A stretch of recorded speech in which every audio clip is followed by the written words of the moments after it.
How's it going, guys? Untamed Gaming here. Glad to see you guys stopped by to check out the content, and it's been a while. It's about almost been 2 weeks since one single upload, and I have a really good explanation for that. Is because right now, technically today it was reading day, and the next couple days after that it will be exams. So right now it is exam mode from where I'm at with my college. So education comes first, and I was just grinding out all sorts of papers and stuff to get all that turned in, on time. No overdue work over here, nothing. Everything's all good and dandy, and I'm ready for this semester to be over. It's been a crazy one. Some boring classes, some classes that I really enjoyed. But if you guys were kind of curious of what my major is in college, is geography. I'm going to be a geography major, and more specifically into the GIS aspect of geography, and that mainly has stuff to do with maps like spatial analysis and stuff like that. So that is basically what I'm doing in college right now. But that is totally not what this video is about. Today, we're going to be talking about Treyarch's game coming next year.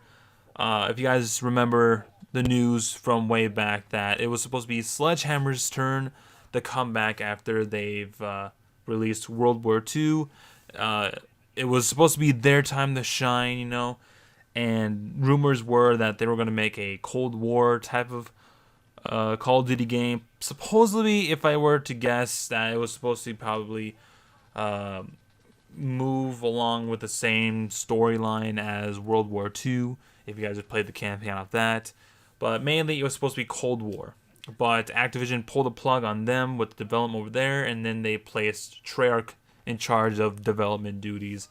So when this game is released, I wonder how much work was Sledgehammer's and how much work was Treyarch's, because I believe that it was like about a year or two for Sledgehammer to develop this Cold War game, and I bet they've had levels or maps laid out already, but I'm not sure how much of that Treyarch had to pick up the slack since Activision discontinued off of their project with that game. So I decided to make a list on some possible things with this game, and there's some rumors of what this could potentially become, and that is either going to be Call of Duty Black Ops 5 but based in Cold War, or it's going to be a reboot of the Black Ops series, kind of similar to what Infinity Ward was doing with Modern Warfare. It was a reboot. But with that also came with some, conspiracies. There's a lot of people out there, including Thunder, that Modern Warfare was actually supposed to be a Call of Duty Ghost 2 or something like that. Leading up to Infinity Ward's last boots on the ground game, Call of Duty Ghosts, and they were supposed to follow up on that.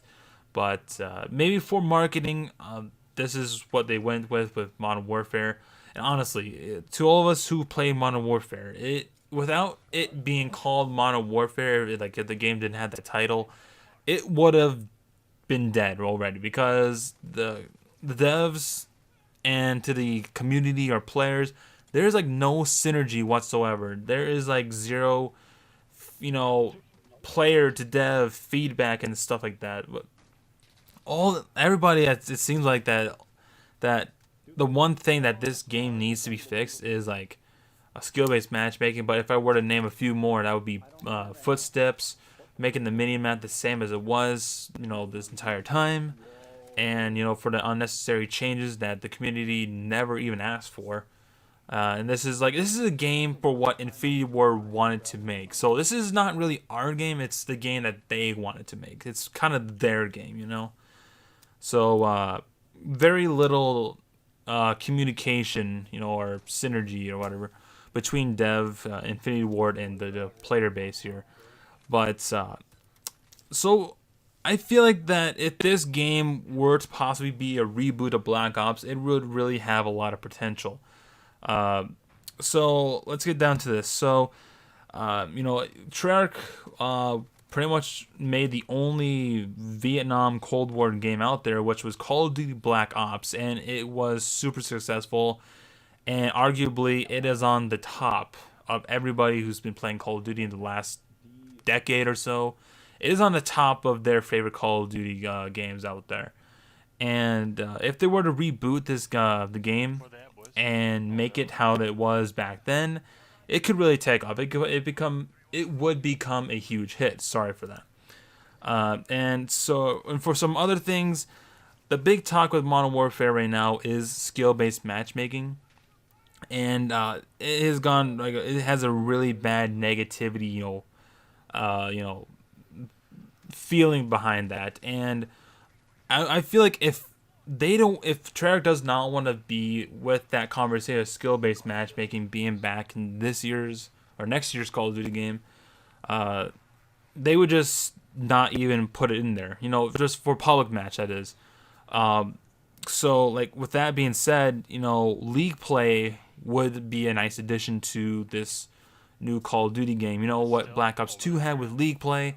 That's where skill-based matchmaking should be. That's where the niche of competition should lie around, is League play, not public match. And for those who are noobs out there and they love their safe spaces in Modern Warfare, here's a safe space. Treyarch, implement a boot camp for the people who are just starting to play Call of Duty. Like all of us, like what we had to focus, or what we had to go through in Call of Duty World at War. We all had to start at boot camp, and then we had to go up to level 8.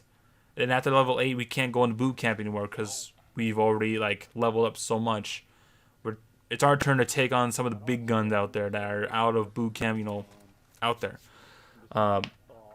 So yeah, but in general, no safe spaces in maps. That would be probably an easy thing for Treyarch to focus on.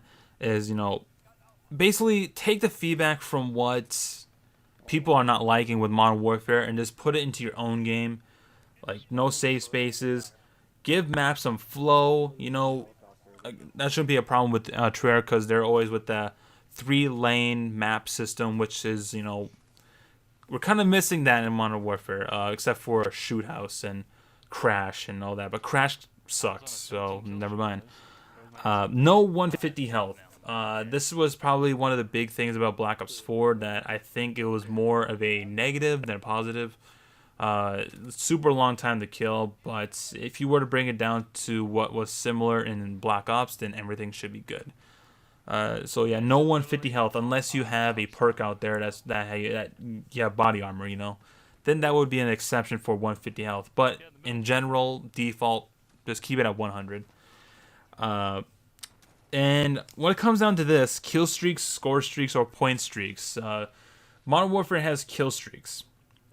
And I feel like if this game did not have a default kill streak system, I would feel like there would be less camping, because kill streaks pretty much promotes camping. I mean, you don't get a kill streak if you capture a flag. That is if you don't have the point man perk. If you have point man, that is basically you running score streaks. And point streaks is basically the combination of the two. You can get a kill, that'll be 1 up towards your streak, or if you were to get a kill and a capture the flag or whatever, that will be 2 up from you getting your next streak. But I think if I were to be favorable, I think that Treyarch would still go with the score streak system. Just because if you put kill streaks into this game, with this year's Call of Duty game, I think it wouldn't really benefit the players who want to play objective-based game modes, domination, kill confirm, and all that. So kill streaks, no. Score streaks, yes, for this game. And I think that pretty much all covers. It's pretty much a brief video. I wanted to make one out there. It's been a while, so these are some of the things that I hope to see in Call of Duty 2020, or perhaps it would be called Call of Duty Black Ops Rebooted or something like that. So I hope you guys enjoyed this video. Give it a like if you did, and I'll see you guys on the next video where I make. Stay awesome, keep it cool out there. See you on the next one.